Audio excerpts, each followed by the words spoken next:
আমরা প্রতিহত করবো আপনাদেরকে।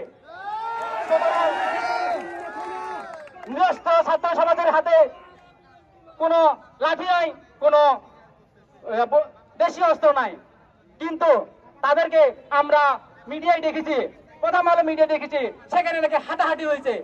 যদি হাতাহাতি হতেন তাহলে বিপক্ষ যে বৈধ ছাত্র সংগঠন, যে সমাজনীতি নেতৃবৃন্দরা, কেউ তো আহত হয় নাই, কেউ তো আমরা মিডিয়া দেখি নাই।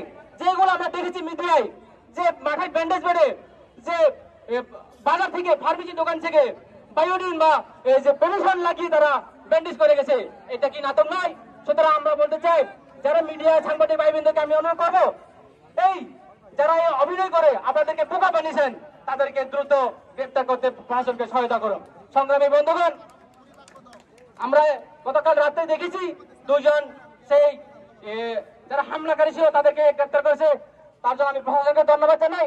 এর সাথে আরো দাবি জানাই, অতি দ্রুত এই হামলাকারীর সাথে যারা সম্পৃক্ত ছিল সকলের গুন্ডা মাস্তান এই সন্ত্রাসীদেরকে গ্রেপ্তার করে দ্রুত আইনের আওতায় নিয়ে আসা হোক।